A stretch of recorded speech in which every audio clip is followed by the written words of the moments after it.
O Diversão e Arte de hoje recebe um dos pioneiros da videoarte no Brasil, um criador que sempre esteve à frente do seu tempo, explorando novas formas de narrar, provocar e emocionar. Da palavra à imagem, do analógico ao virtual. Tadeu Jungle no Diversão e Arte.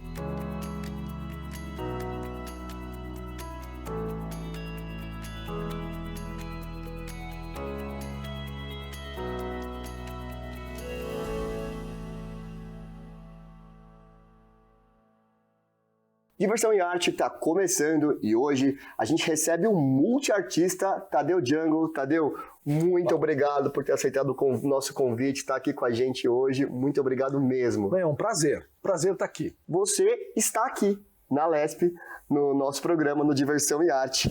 E voltando no início da sua jornada profissional, conta um pouco pra gente a sua relação com essa frase que te acompanha já há longos tempos, aí há muitos anos.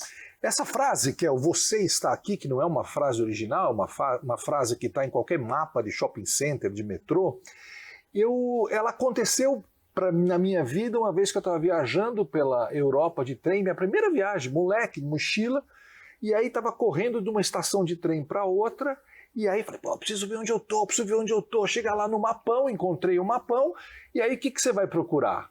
Você está aqui, você vai procurar o lugarzinho que tem a setinha, né? Vous êtes ici, que era na França. Procurando, não tinha. Falei, ué, cadê? Era um mapa antigo, eles faziam por adesivo, o adesivinho tinha caído entre o vidro e o coisa e estava lá embaixo, o "você está aqui". Falei, cara... Aí me veio essa continuação da frase, vamos dizer assim, que é, se você não sabe onde você está, fica muito difícil saber para onde ir. E aí eu fiz um adesivo, na verdade, é um adesivo desse tamanho assim, pequenininho, 4x4, isso aqui é uma réplica. Esse adesivo, eu fiz várias cópias desse adesivo, 5.000 cópias quando em 97, e distribuí para as pessoas. Aquilo foi uma febre, todo mundo queria o adesivo, porque aonde você colava o adesivo, ele meio que muda de sentido, porque é estranho a frase "você está aqui", fora de um mapa, fora de uma coisa. Aí de repente está numa porta, você abre uma porta de elevador, "você está aqui", como que dizendo, você está aqui, fique presente, assuma a presença, vamos pensar nisso, que hoje nós estamos aqui, você está aí, sua casa, nos vendo. Pensar um pouco sobre isso. Cortar o fluxo da velocidade da vida, que a gente sempre está pensando lá no futuro, ou está se lembrando do agruras do passado e tal. Sentar um pouquinho, respirar e falar, estamos aqui. Quando você criou essa frase, você está falando foi nos anos 90, 1997, a gente não tinha a internet como nós temos hoje, os smartphones, as redes sociais. Você acha que essa frase hoje em dia ainda tem um peso ainda maior do que há 30, 40 anos? Eu acho que sim. Na verdade, a frase surgiu nos anos 80, quando eu era moleque. Em 97, que eu fiz o adesivo e uma grande exposição só em cima dessa frase. Hoje, a frase persiste. Esse é um poema meu que mais andou. Já teve nos Estados Unidos, já teve aqui no Museu de Arte Contemporânea, ele já teve muitos lugares. E por que ele continua tão vivo? Porque eu acho que as pessoas cada vez mais precisam desse momento de presença. Esse estranhamento que é bom, quer dizer, não é uma frase que você ria, chore, ou se espante, ou fique indignado, como seria um poema, talvez outro. É uma frase que você fala, mas o que é? Ela tem um estranhamento, acho que esse estranhamento também é positivo. E essa chamada ao momento presente, hoje, que a gente está nessa loucura desse fluxo doido de imagens e eletrônicas e digitais, inteligência artificial, é muito importante. E em que momento da sua vida você estava quando você, na Europa, se deu conta de que não tinha aquela informação que tinha caído ali, escorregado? Você estava tentando entender também para onde você estava indo e onde você estava? Foi um acaso, como muitas coisas que eu fiz, às vezes acontece numa frase de alguém, numa frase que você ouve numa música ou uma situação que você enxerga, ela abre uma espécie de, sei lá, de portal, você fala, uau! Isso aqui pode gerar isso aqui pode gerar aquilo, vou trabalhar em cima dessa ideia. E você está aqui, foi na década de 80, eu fiquei com isso na cabeça, eu tenho uns cadernos que eu escrevo sempre, anotei nos cadernos e anotei junto a frase, aonde você está? Que serviu de convite para a minha exposição. A pessoa recebia um cartão postal em casa, onde se usava correio ainda, e estava escrito, onde você está? E atrás tinha, você está aqui, exposição e tal, não sei o quê. Mas isso te provocou uma reflexão, assim? Ela provoca até hoje. Eu acho que a maneira como esse poema andou, por exemplo, ela sempre propõe essa procura. Eu acho que a gente às vezes esquece dela. Mas hoje eu medito, hoje eu faço uma série de coisas que tem a ver com esse poema. Agora com inteligência artificial, para onde nós vamos, Tadeu? Eu acho que a gente está no meio, a gente está tendo o privilégio, primeiro, de viver uma revolução como a gente nunca viu antes.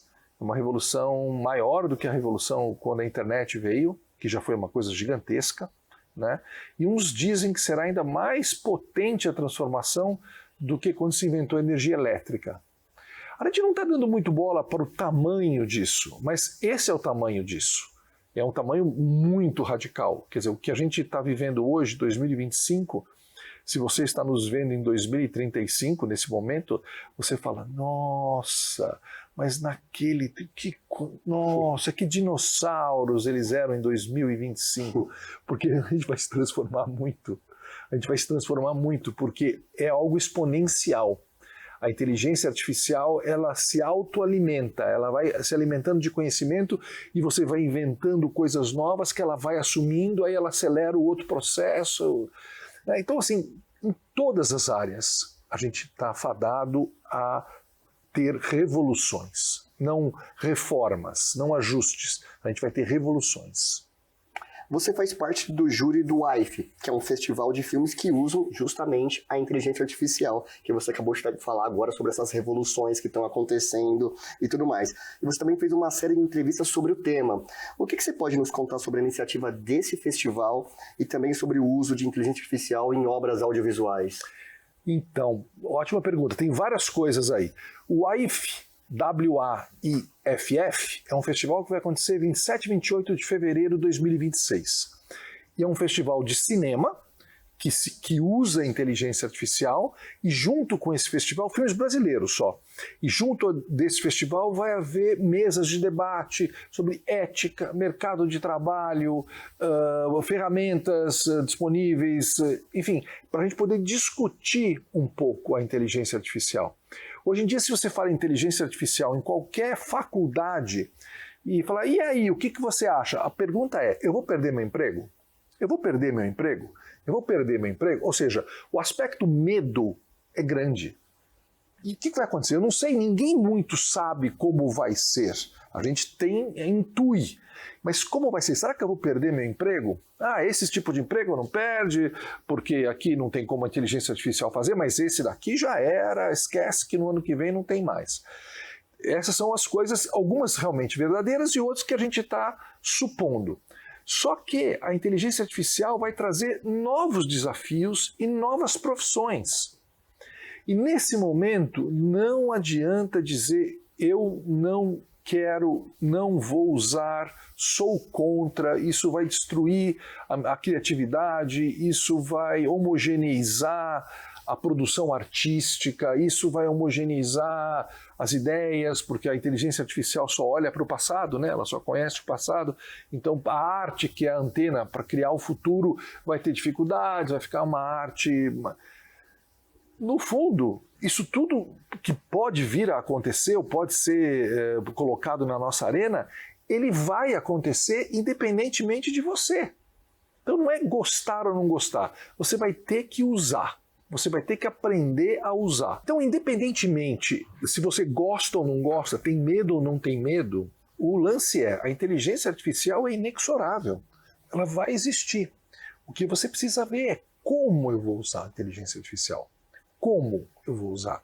E é claro, a hora que você tiver que discutir, a hora que você tiver que lutar por leis, para não deixar com que os call centers esquentem tudo, tomem a sua cidade, você lute por isso, você vá contra as coisas que você achar que tem que ser feitas, mas você não vai poder se furtar ao uso dela. Hoje em dia, praticamente todo mundo usa. né? Então, assim, isso só vai crescer. Então, eu vejo como uma forma importantíssima, nós seremos a primeira geração da inteligência artificial. Então, a gente está tendo esse privilégio histórico de aqueles caras que viveram a internet, viu o começo da internet de escada, o outro, eu vi quando surgiu o vídeo, a câmera de vídeo, eu vi não sei o quê. Então hoje estamos vivendo a primeira geração da inteligência artificial. E isso é muito importante para a humanidade. Então é um momento histórico. E você percebe esse medo da perda do emprego em jovens, em todas as idades, em diferentes áreas? Eu acho que a inteligência artificial está ligada ao medo. Hoje está ligada ao medo. E tem cada tema que você for abrir, por exemplo, jornalismo fake news. Cara, olha o problemaço que você está tendo com inteligência artificial, que o cara gera alguma coisa, manda e fala, pô, que demais. Tem uma célebre aí agora, estamos em 2025 ainda, o cachorrinho falando com o bebê falando, não sei o que, ou ele com o gatinho, não sei o que. Meu, já fizeram vários, e aí você vê os comentários, que fofinho, como a vida é bonita, como...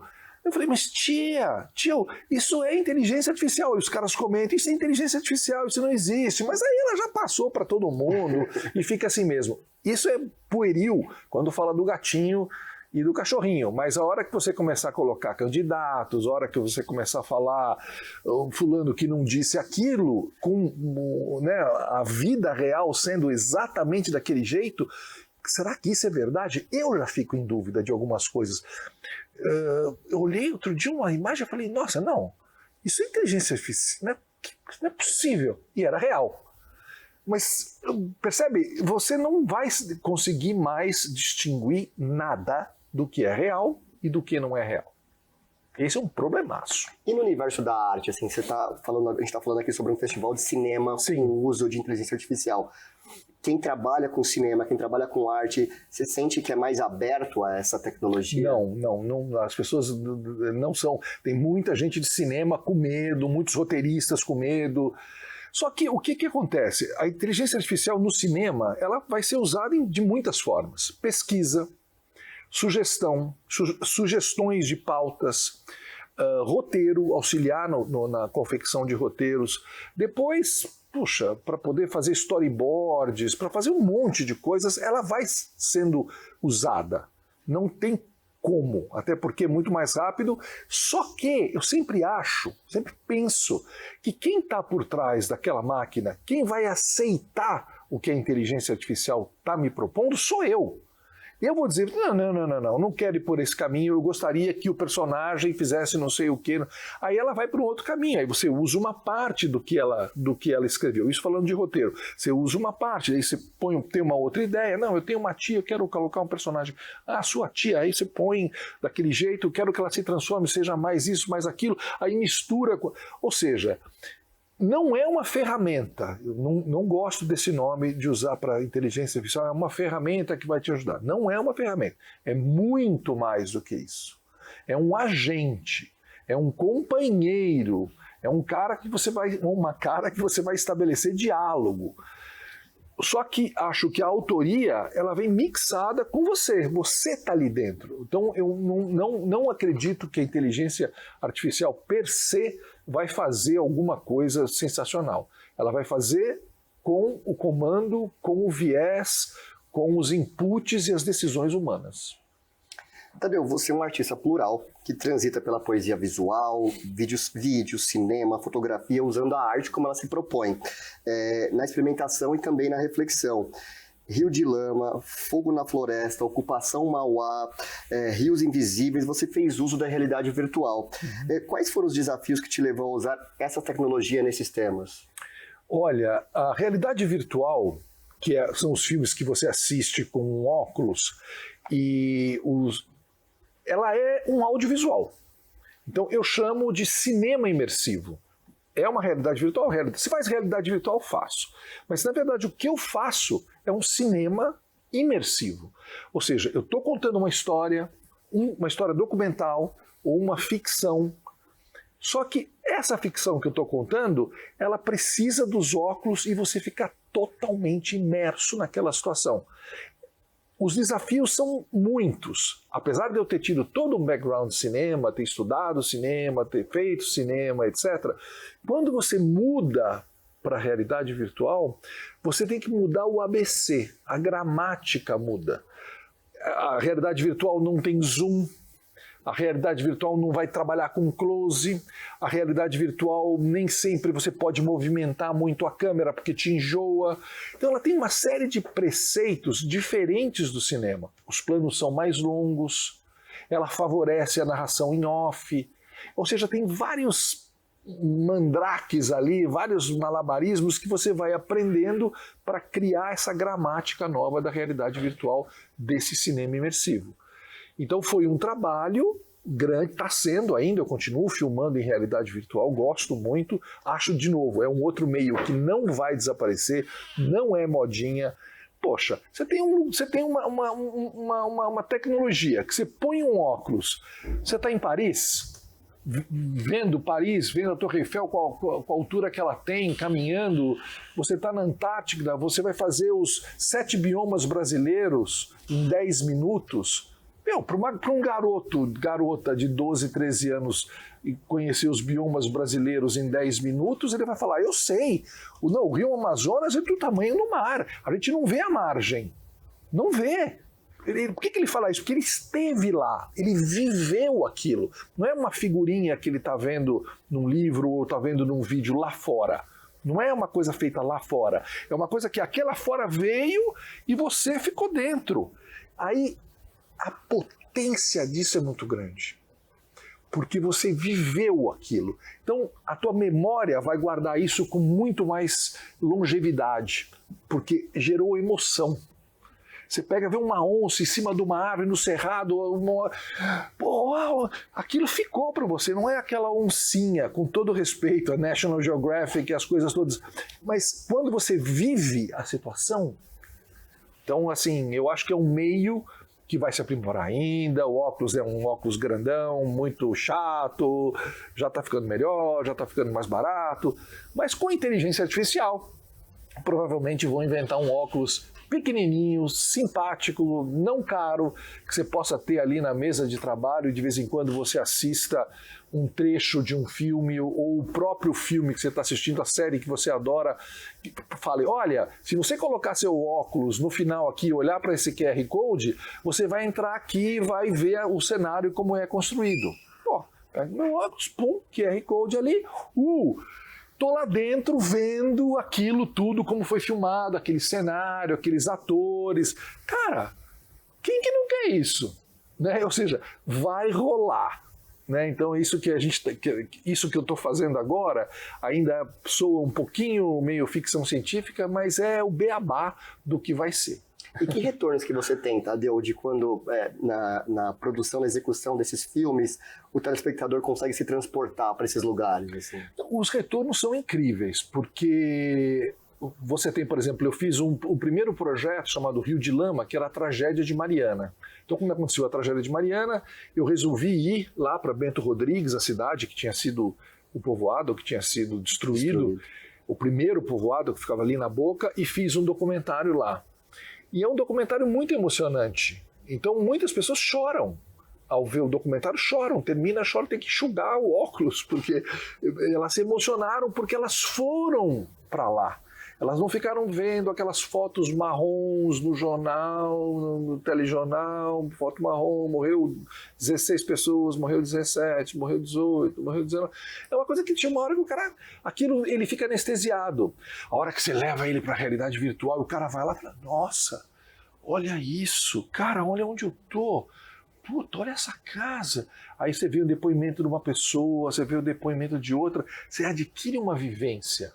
Então, esse documentário foi importante na época, ele viajou muitos festivais, eu ganhei um prêmio na ONU, fui para a ONU falar sobre esse filme. E ele continua valendo até hoje, porque é um registro de memória daquele local como não tem outro igual, porque é feito em realidade virtual. Tadeu, a poesia visual te acompanha desde o início da sua carreira, né? Entre pequenos adesivos anônimos pelo mundo até exposições dentro e fora de museus. E você lançou agora o livro A Palavra é uma Imagem, que revisita essa jornada. Conta um pouco sobre a seleção de imagens para esse livro. Então, esse livro é muito importante, não só para mim é importantíssimo conseguir fazer um livro que tenha toda a história da minha poesia visual. Primeiro, o que é poesia visual? Né? Se as pessoas mal e mal leem poesia, será que elas vão ver o que é poesia visual?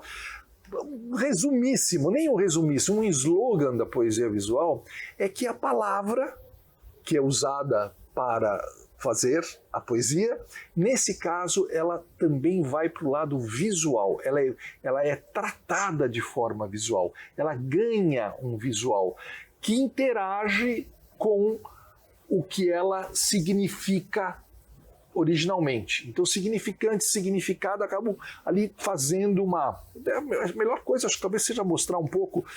Esse é o livro, né? A Palavra é uma Imagem. E ele tem... Ops!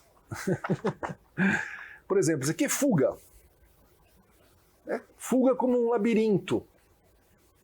Né? Praticamente sem lugar de fuga aqui, né? Vamos ver aqui. Olha, esse aqui, Você Está Aqui, que eu estava falando, ele está aqui, ele está originalmente como um adesivo aqui, né, pequenininho, e aqui ele tomando a fachada do MAC, 8 andares de poesia. Né? Então é um poema que realmente que teve muita repercussão. Esse daqui, por exemplo, ele é a Angústia, em três versões. Uma versão de um projeto original, né, feito no caderno, uma primeira tentativa, um rascunho, depois uma feita com nanquim, e depois uma outra versão final, essa angústia, esse angústia que você não consegue nem pronunciar, as coisas apertadas. Então ele tem, isso é o que é a poesia visual, né? Tem de tudo. Ciúme, a dor do ciúme, né? Ou seja, a poesia visual, nesse caso, esse livro é importante para mim, porque eu consegui finalmente, depois de 40 e tantos anos de trabalho, reunir o trabalho. Ele tem poemas aqui 78, comecinho de tudo, até 2025. Então nesse caso, tem essa importância de ter essa coletânea de tudo, e também importante para a poesia, importante para a poesia visual. Eu sou, né, a poesia visual herdeira da poesia concreta dos irmãos Campos, da Espinhatari, etc. E eu acho que esse livro aqui dá mais um passo. Ele abre mais perspectivas, mais horizontes para que todos continuem criando. Ele tem 2 textinhos aqui, um do Arnaldo Antunes e um da Lenora de Barros, falando. O Arnaldo também é um poeta visual, também faz e tudo. Então o Arnaldo muito generosamente fez esse texto aqui. Então é um livro importante. E quando você revisita todos esses anos com essas obras, que sentimento que você tem? Cara, vou te contar uma pequena historinha. Fica à vontade. Eu fiz um documentário sobre o Zé Celso, a convite do Itaú Cultural, e o documentário demorou 2 anos para ser feito. Eu fiz o roteiro, propus, fomos para a Grécia, fomos para isso, fomos para lá, gravei o Zé no teatro. Né? O Zé Celso nunca me falou: Tadeu, não esquece daquilo. Tadeu, você vai botar aquilo? Nunca me falou nada. Te deu liberdade total. Total. Fui, fiz, perguntei, levei, ele foi, se divertiu, nos divertimos. O documentário ficou muito bacana, chama-se até Evoé, que está no YouTube. Então, se você botar Evoé, documentários, Zé Celso, YouTube, está de graça no YouTube, dá para ver. E é um documentário importante também, que transforma as pessoas. Pelo Zé, né? Aí, dia X, mostrei para o Itaú, os caras viram ali, leva para o Zé Celso para ver, que não tinha visto nada. Então, em casa, chamei ele, o Zé, Marcelo Drummond, foram assistir o filme. Assistiram o filme, terminou o filme, silêncio. Falei, puta. Aí, coragem, né? Eu falei, Zé, e aí? Ele falou, Estou espantado com a minha coerência. E eu acho que nesse livro tem isso, sabe? Tem a minha coerência, desde o começo, escrever uma palavra, fazer coisas concisas. Não são poemas longos, são poemas de uma palavra, 2, 3, 4, mas são coisas curtas, visuais. Estava lá em 78, está aqui em 2025. Você é amigo, era amigo de longa data do Zé Celso? Me conta um pouco sobre a relação com ele. O Zé Celso foi, quando a gente fez ECA, estou falando eu, porque era eu, Walter Silveira, várias pessoas que criamos o grupo Tudo, TV Tudo.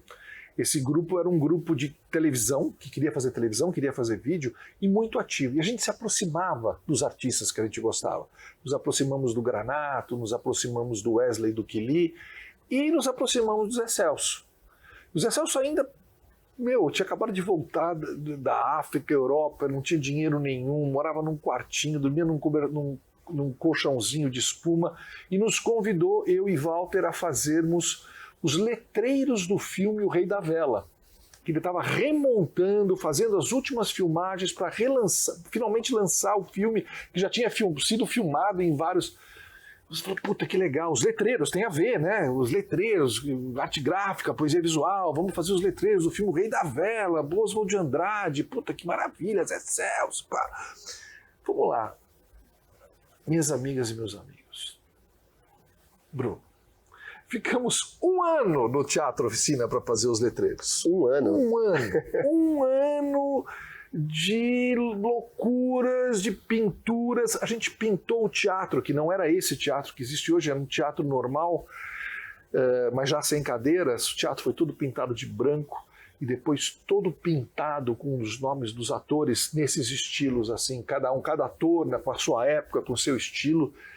E aquilo demorou 1 ano para ser feito. E o Zé Celso falou, que maravilha. Oficina Sistina, como a Capela Sistina, Oficina Sistina. Ou seja, ficamos lá, e esse ano de convivência com o Zé nos deu muita intimidade, conhecemos muita gente, método de trabalho, a coragem do Zé, vamos dizer assim, o desejo sem fronteiras, né? Então o cara desejava alguma coisa, ele ia para cima, não tinha difícil ou impossível, não existia isso. Eu vou fazer. Aquilo nos abriu e nos incentivou muito a encarar a vida também desse jeito. Então o Zé, além de um parceiro, né, de um guia, de um mestre, foi um cara que nos deu essa régua e esse compasso. Inclusive esse livro, a palavra imagem, é dedicado a ele e ao Augusto de Campos. Eu digo aqui, os dois que me ensinaram formas diferentes de comer. Aí lembra a antropofagia do Oswald de Andrade, que tanto o Zé quanto o Augusto de Campos curtiram muito. Pegando esse gancho, a vanguarda sempre fez parte da sua vida, né? Os artistas geralmente têm um olhar que antecipam tendências, debates. Você acha que a arte provoca esse pensamento crítico? Eu acho que a arte, quando é arte, ela provoca uma reflexão. Ela provoca uma reflexão e, portanto, um pensamento crítico sobre o que ela está abordando. Ou ela nos emociona, o que também é um pensamento crítico, quando você se emociona por uma coisa, sua postura está em embate com aquela obra que você está vendo, então aquilo te provoca uma reflexão e um pensamento crítico sobre o que está em volta. Então, eu acho que sim, que a arte, como dizia o Zé, né, é uma coisa que você vê, os artistas, é uma coisa que vem antenas, o cara está com a antena ligada, então está recebendo coisas que não estão ainda talvez claras, nem para o artista tá muitas vezes, mas ele traz aquelas coisas e materializa. A partir da hora que você materializa, isso é importante. Não é só as ideias, se ficar com as ideias e fica com as ideias. Não, se você não materializar num pedaço de papel, num filme, você precisa materializar. Depois que você materializou aquele teu pensamento, ou você joga ele fora, ou ele evolui, cresce e brota. Mas você tem que materializar. Né? Então eu acho que isso, né, essa é uma função da arte, trazer um pouco do que está aí e jogar aqui para todos nós podermos fruir. Tadeu, você acabou de lançar um livro, a gente falamos um pouco antes sobre o Festival de Cinema que vai usar inteligência artificial, o WIFE. Pensando em 2026, projetos futuros, o que você tem ainda, além disso, olhando para frente? Bom, o WIFE é bem importante, né? O festival que eu vou ser jurado, estou muito curioso para ver os filmes. É só você procurar aí, WAIFF, vai acontecer na FAAP em fevereiro. Estou bem interessado em saber o que é que os brasileiros estão produzindo com inteligência artificial. Então, esse assunto me interessa. A inteligência artificial dentro da comunicação e das artes me interessa bastante. Estou estudando, estou lendo, aprendi. Hoje em dia também tem essa, né? Se você não estudar, semana que vem você já está devasado, né? Você tem que estudar sempre. Então, a inteligência artificial me interessa bastante. Eu tenho um projeto de um longa documental, que é uma homenagem ao cinema, chama Histórias de Cinema. Não sei se eu consigo realizar o ano que vem, mas eu vou, pelo menos, ele vai ficar pronto para filmar em 2027. Aí tem uma série de humor muito bacana, que eu espero também, no final, assim, para trabalhar em 2026 e fazer em 2027, que é uma família italiana que tem uma pizzaria. Então é aquela série de humor onde o trabalho e a família se misturam. Se confundem. E tem um personagem muito bacana, que é um personagem com síndrome de Down. Ele é um dos filhos da família. Não sei se você já conviveu com pessoas que têm Down, são figuras absolutamente maravilhosas. Absolutamente maravilhosas. Pessoas sem filtro, diretas, muito divertidas, muito emocionais, muito assim. Então, ele é uma pessoa interessantíssima dentro dessa história. E tem os outros projetos, por exemplo, realidade virtual. Eu gostaria muito de fazer mais um filme de realidade virtual para mostrar, não mostrar porque isso já foi mostrado, mas para poder levar as pessoas para lugares no Brasil que existem como arte, cultura e agricultura antes de 1500. Porque toda a história do Brasil é contada a partir da chegada de Cabral e tal, os indígenas, aquela coisa, tarará, os portugueses, a colonização. Tinha indígenas, tinha os indígenas aí, mas não é que tinha os indígenas. Os caras estão aqui há 14, 15 mil anos. Então é interessante mostrar, não só mostrar, mas levar a pessoa para ver aquelas maravilhas na Serra da Capivara. O cara fala, nossa, olha que incrível que esses caras fizeram. Eu gostaria muito de conseguir fazer um filme, o codinome é Antes de 1500. Esses são os projetos que estão por aí. Tá ótimo. Bom, Tadeu, muito obrigado por essa entrevista, por esse bate-papo incrível. Aprendi muito aqui com essa nossa conversa, com essa entrevista. Boa sorte em todos esses projetos, com o livro que você acabou de lançar, sendo jurado e com tudo mais que tem aí pela frente. Pô, muito obrigado. Eu adorei estar aqui, adorei o papo. Muito obrigado. Então é isso, pessoal. Diversão e Arte de hoje fica por aqui. Até a semana que vem. Tchau, tchau.